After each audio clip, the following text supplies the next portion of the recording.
Michael Bacon in Vera Troopers Episode 3, Error in the System.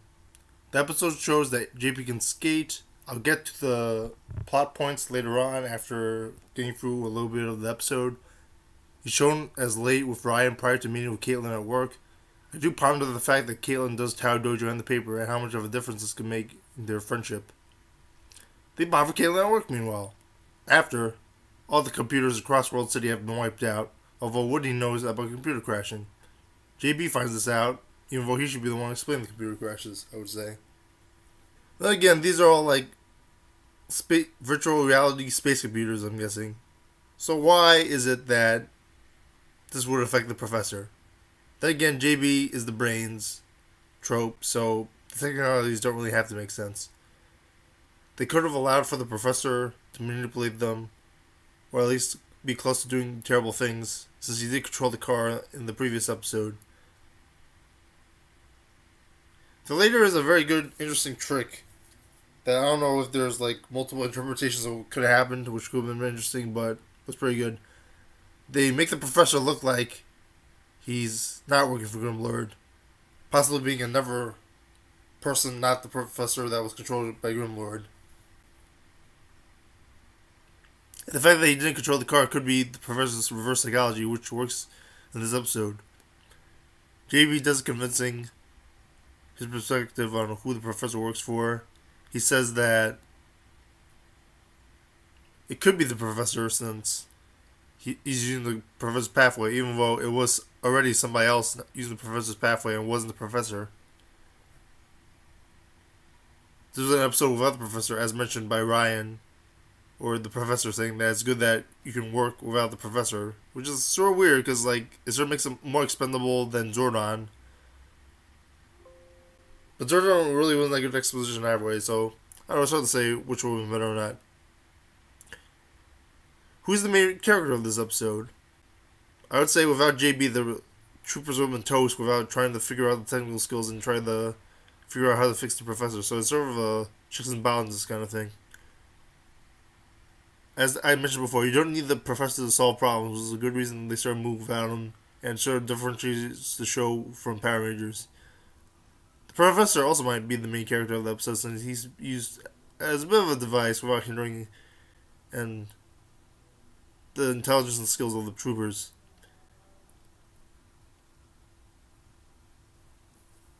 Everything does revolve around him being the device, although he's more of a device character. I like how the skunks root on being the monster being a JB. Caitlin blasts them for a vehicle. Caitlin recharges JB. I don't remember if she ever recharges Ryan in an episode. Something that kids probably don't observe, but it's interesting to note.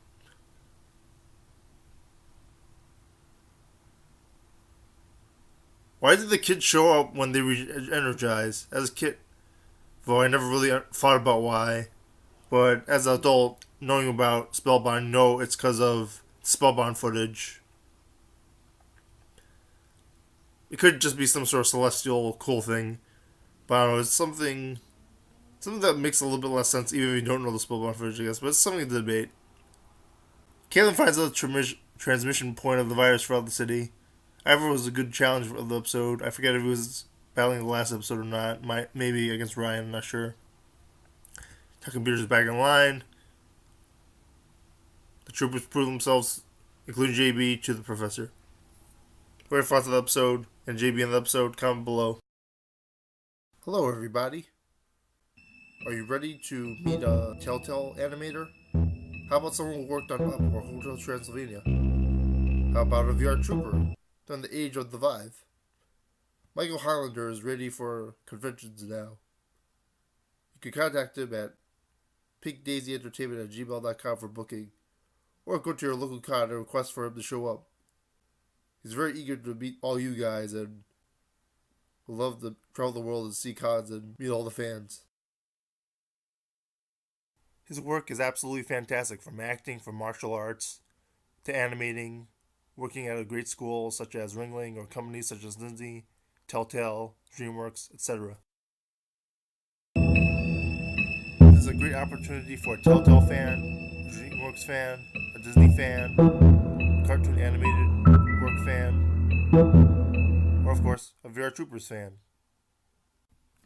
Even if you're not a big fan of those companies or the works or the features or whatever, you have to admit he's an interesting guy. He's been around. He's probably has a lot of interesting stories to tell. So please contact your con or contact pinkdaisyentertainment@gmail.com to book my calendar now. Alright, that's it, guys. We are VR.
Thank you.